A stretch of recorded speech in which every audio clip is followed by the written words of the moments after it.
Last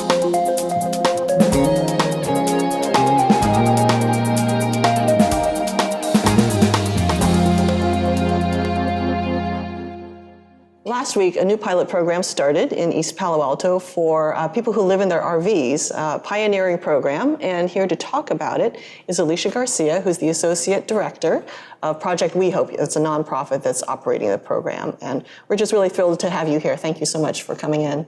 Thanks, I'm glad to be here. Now, this has been a project that you've devoted quite a lot of work into, getting it shaped up. Can you just tell us what the program is? What are you seeing? What's happening on the lot?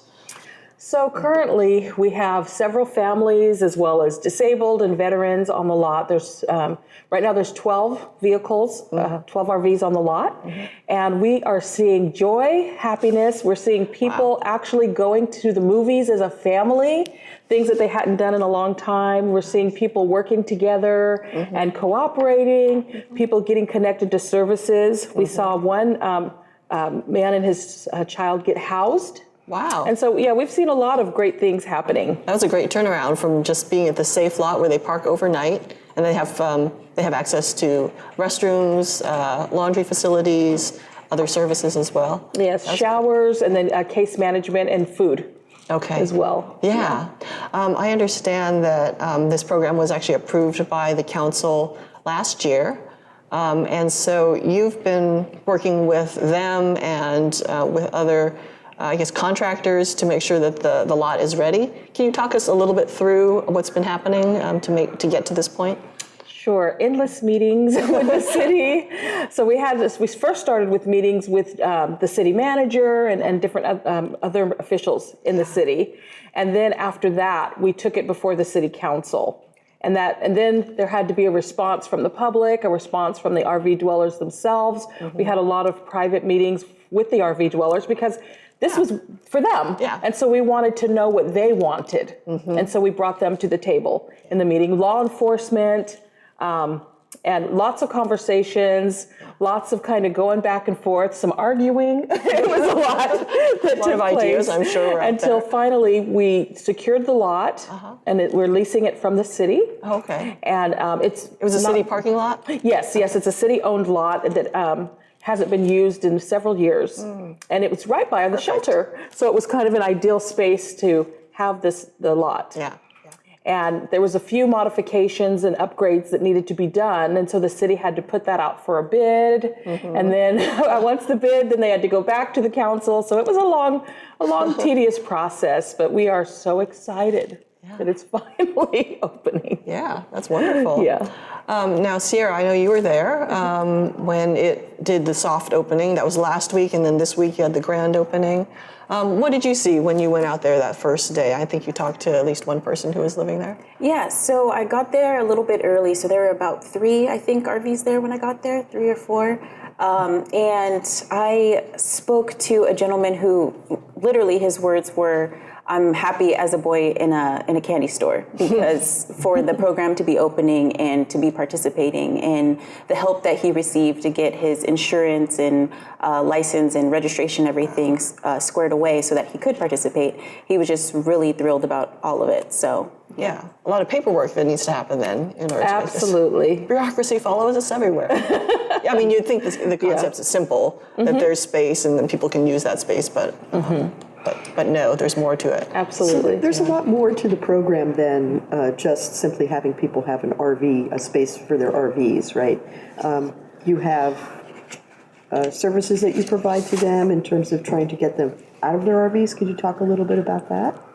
Yes, so prior to the, people being in the program, we interviewed everybody, and we made it very clear from the very beginning that our intention was for them to get into permanent or supportive housing, because it was something that was much more self-sustaining than living in an RV. And so all of the participants in the program have agreed that that is what they would like to do. And so what we're doing is we have case managers that are out there 5 days a week, meeting with them also in their offices, going with them to the DMV, going with them to Social Security, to these different appointments, medical appointments, and things like that, because we're wanting to connect them with everything in which they're eligible as a way to help them to get into housing. We're getting them on housing lists so that they can get housed as quickly as possible, because our overall intention is to turn over as many people as we can through the program into housing so that we can help everybody. That would be the dream. Yeah. So how many people are living in RVs that on the street? Do you have any idea in East Palo Alto? So there was about 52 RVs. It's always a moving target. But at the height, there was 52 RVs in East Palo Alto. Many of them are not there anymore. But right now we have, outside of the lot, there's still about 36. And are those all of them hooked up to, are they on a waiting list of any kind? How's that work? Yes, and so because enforcement was starting on May 1st by the city. It's an oversized vehicle ban? Yes, a ban of overnight parking of oversized vehicles in the roadway. And so enforcement was going to begin on the 1st of May. So what we did was issue waiting list passes to those that are on the waiting list that have done their due diligence, or at least some of their due diligence, to fill out the application and start the process to get into the program. Now, WeHope has been helping the homeless for a number of years. You've been there for 7 years yourself in operations first. Can you tell us how big of a deal is this for your organization to be running this? Did you have to hire more staff, or what was it taken to take on this responsibility? Yes, I had to hire security guards because one important element of the program is safety. And so we're having security guards there 12 hours a day to assure the safety of the RV residents. And so even though it's behind a locked gate, it's not necessarily safe if there's not someone there to ensure the safety. Sure. And so it was we had to, several things we had to purchase, additional insurance, for the organization, as well as financial assistance to the RV dwellers themselves to help them to get their RVs running in some cases, insured in other cases, registered, sometimes to get a driver's license, a lot of different issues to face. And so it requires additional case management. So we needed to hire additional case management, as well as 4 security guards in order to run the program. Yeah. 4 security guards. That's Yes. a lot. Yes, absolutely. Yeah. Now, I know that this is a model, really. It's a pilot program, first of all. It's 18 months. But it's a model in that you're kind of leading the way as other cities consider launching their own programs. Can you talk a little bit about kind of your role in discussing potential programs in other cities? Who's come to your door knocking and wanting to know the details? Yeah, so we're working with Orville. There's a group in Orville that we're working with. We're working with a group called ICAC, the Interfaith Council of Alameda County, and that's located in Oakland.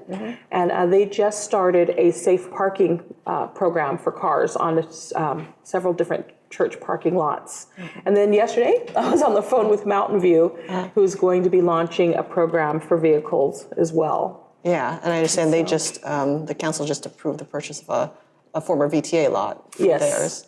Are the ones in Oroville and Oakland, are those rotating at all? Because I know there are some programs where RV dwellers are 1 month here and 1 month there. Are those more permanent, like your situation? So these are car situations, and no, they're not rotating. They're able to stay. That seems to be the kind of the jump forward, because maybe some churches, I know in Mountain View, they've had a couple churches hosting. And then in Saratoga, there's a rotating every month a different church, but this is more stable. Yes. It's easier oftentimes to get a church or anybody to commit to doing something for a month out of the year, right? Sure. You think and we've for got any 12 churches, for 1 month, could you sacrifice for 1 month? And people are more likely to do that than this could take 2 years, 5 years. We need half of your parking lot. It's a lot harder to get people to sign up on that. And so I think that's why. How unusual is it for a city? I mean, it's really interesting that East Palo Alto, which has had so many of its own challenges over the years, has stepped forward with something like this and been so inclusive. Was there a lot of pushback in the community? How open were people to having this in their community? And why do you think East Palo Alto, went forward with something like this and the city council backed it? One thing that I think about East Palo Alto is that they are really good about collaborating and working together and bringing the right people to the table. Instead of all the competing forces, they're great at getting together with everybody and having these, even the difficult conversations. And they're very, very inclusive. And I think that that's what makes them a pioneer in this type of situation, because they understand the importance and the necessity of doing that. And they're very open. You know, you've got some younger people, you know, on the council, and people that are risk takers. And so they were excited. They're very open to the situation. At the opening, they were so excited because they felt like we are really pioneering something for other people to follow. And it was just a very exciting time, as well as the city manager and everybody. So it was kind of that's just who they are. That's to me who East Palo Alto is. And so at some points there were, during the process, some of the community members were less than thrilled about the idea, of an RV parking program. And there were times when midnight is approaching and I'm still sitting in the city council meeting and I'm thinking, no, please let it be over. Right? And as the process took so long, there were times when I felt like, I don't know if I want to do this. This is so much, you know. But, you know, I'm definitely glad that we did, pushing through any objections and getting the community to be able to express themselves and also buy in on the program. And now I think everybody's happier now that it's actually started. It's interesting, too. I mean, they had to go through the council had to go through a lot of legal issues, because if they let people stay for a certain amount of time, over that time, then, you know, basically becomes like an RV park. Yes. Or there are, you know, you have a stake in the property, so to speak, right? So there's all of those issues. There has been some discussion about, and I know that there was a gentleman who was actually very interested in perhaps selling or leasing his property out to create a permanent RV park. Has there been any more discussion about that? How is that going? Do you know anything about that? Well, I went to the property, and there's a lot of zoning issues that prevent that from happening. A lot of people think it's pretty simple. Oh, this is, you know, I have a piece of property for sale. Come and have your, you know, program here. But there's a lot of zoning issues. There would have been a lot of structural necessities to make that happen. It would have cost way more than the city could afford, for sure. Absolutely. And so that just was not a possibility. And so the lot that we're in is not zoned to be an RV lot. You know, people are like, how come you can't be open 24 hours a day? But it's a zoning issue. And so it's something that we can't do. And we've worked with the city attorney the entire time to try to make sure that everything is done correctly, you know, to protect the RV dwellers as well as the city. I'm sorry. I was just going to ask on that front. Is the city still interested in trying to find a spot that can be used for 24 hours? Yeah, the city is very open to identifying a spot, but so far we haven't been able to identify anything that has the proper zoning that's available in East Palo Alto. You were just mentioning earlier that, you know, the process to come up with the idea was contentious and people had concerns. I did want to kind of try to understand that perspective, because East Palo Alto and many cities around here have had RV dwellers, and it hasn't always been smooth sailing, and some people are concerned that problems that occurred in the past might be imported or something to a lot. So can you help us understand a little bit about the history of just people being, you know, living in their cars because they had nowhere else to go, and what happens when that happens? Yes. So RV dwelling is kind of a unique situation because many people very intentionally decide, you know, it's just too expensive to pay this rent. I'm barely making it. I'm going to purchase an RV and move in there. And they're feeling like it's a recreational vehicle. It's a motor home. So they're not feeling like, oh, I've just decided to be homeless, right? Sure. They've decided I'm just going to have a house on wheels. And many people object to that. I mean, it's not an RV is not intended to be a permanent dwelling. Right, yeah. And so there's other complications that can come with that. There's a friction there. Absolutely. And especially when they're not in an RV lot and they're on the streets. So especially if it's not a new vehicle, so it's an older vehicle and people don't like those in their neighborhood. They don't like looking at them, or? Exactly. They don't like looking at Eyesores. them. It's an eyesore. You know, I paid X amount of dollars for this house and there's this unattractive RV with a blue tarp on it in front of my house. Right. And now there's two. Yeah. Right? Yeah. And so they don't like that. Yeah. And then there's arguments of, we only have X amount of parking spaces and I've got 5 cars. And now this RV is taking up where 2 or 3 of my cars could have gone. Sure. And so there's many different things like that. Then there's been some issues of using products even to clean the RVs that are not environmentally safe and are not legal to use outside on the street. And so people don't think, you know, I'm trying to disinfect, I'm using Pine Sol and bleach. You can't just put that on the street. Oh, you right. can't It goes into discharge the that on the sewer. street because right. Yeah. And so, and the people are not intending to do anything wrong. Yeah. But they just don't understand that you can't do that. Yeah, exactly. And so those are issues. And then sometimes there have been people's where there's a sewage has leaked from their RV if they don't dump it enough. And there's You have to many take different issues. Take it to certain places in order to dump sewage. Yes, but imagine if it broke down and you can't.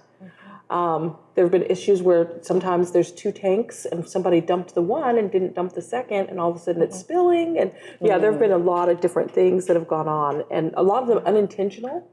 However, they still are an issue for the public, and some justifiably so.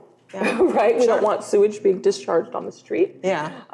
If and kids are so- playing in the area. Or Exactly. something like that, they want to be careful Exactly. about that. So there's just so many issues. And so, you know, us as, you know, caring about humans and people, because these are people living in these RVs, you know, you have to kind of try to find a balance between helping the people and, you know, listening to the community around and following the laws that have put in place. And it's a very complicated situation. Because there were also issues as well, right? For the RV dwellers, they didn't want to feel like they were being boxed in and have too many regulations or, you know, things that didn't perhaps work with their own schedules and ways of life, right? Absolutely. And they needed to feel that there was dignity as well. And I think that's one of the things that WeHope has always tried to do is to instill. That was another thing that was put out there, I remember at the council meetings, right? Was Yes. the idea of making sure that we treat everyone with dignity. So that was Absolutely. A quote from Pastor Paul Baines, the president of WeHope, I think really struck me, and it was just basically, we show love, but we show love with discipline, that there need to be some sort of structure for a program, there needs to be some sort of rules, you know, so Absolutely. everyone knows what to expect out of the experience. And it sounds like between the case management and just making sure everything is safe with the guards, that's kind of the general thrust of the program. Yes. Is to put some pathways in front of people and also to make sure everyone's safe. So one of the arguments that I remember was that people were saying, well, if we build this, so to speak, then not only will we have the people in our community, but it's going to attract everybody from the outside. So, I mean, could you talk a little bit about how you were able to dispel that fear that people had, and also the idea that it was going to be that this is not a forever thing. You know, maybe we could talk a little bit about the timeline for the project too. Sure, absolutely. So what we came up with was by putting the ban simultaneously when the RV parking program is opening, it will keep the new people from coming into the community, because otherwise you just are kind of recycling people in and out, and that's not our intention. Our intention is to get people housed and to deal with the problem in East Palo Alto once and for all. And so to do that, what we did was we issued passes, and so if people don't have passes, they're going to get towed. And so that's definitely going to keep people from coming in. And waiting in line, per se. Exactly. Yeah. Absolutely. Yeah. And so prior to that, we did a survey. We were out many nights combing the streets of East Palo Alto. Good, you know, it's not very big, so that's not so bad. And identifying all the RVs. And so once we identified all the RVs, we already knew who was there. And so it helps us to not have a bunch of new people coming in because we know they weren't there. And this program was intended to help the people that were already there. And is it also limited to people who were residents of East Palo Alto? I know there were some issues about trying to identify people who were actually residents that ended up on the street versus somebody who came up from San Jose or some other place.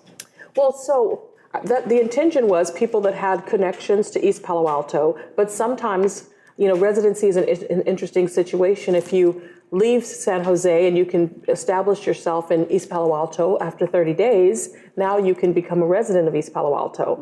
And so that has to also be taken into consideration.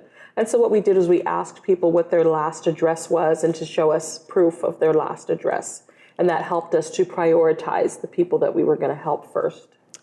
We are unfortunately running out of time, but I wanted to ask you a little bit about funding. Yes. How is this program being funded, and does Project WeHope need funding at this point for this program? So the program is being funded by, 2/3 of it are being funded by the city of East Palo Alto, and then the rest of the money we've fundraised for. And so we have like Menlo Church, CZI, Facebook, they've helped with some of the funding, and then individual donors. And so we still need some funding, and the funding is directly to help the RV dwellers because the city did approve $35,000 to help people get their vehicles ready to qualify for the program. So whether it's getting their vehicles running, insured, registered, some of them don't have driver's licenses, and so it's that. And so the city's provided $35,000, but there's a cap for each person, and some of the people need more than what the cap is. Yeah. And so we do need funding for that. Okay. And if Absolutely. people are interested in more information, how can they get more information? Is there a website or? Oh, yes, absolutely. They can go on our website, www.projectwehope.org. .org. That's Yes. the key. Okay. All right. Alicia Garcia, thank you so much for being here. It's really been a joy to speak with you. Well, thank you. That wraps up this edition of Behind the Headlines. Thanks for watching. If you know of anyone who might be interested in hearing about this topic, there is a share button below. You can click that and send the link out on social media or on email. And to stay up to date on all of the news, go to paloaltoonline.com. We'll see you next week.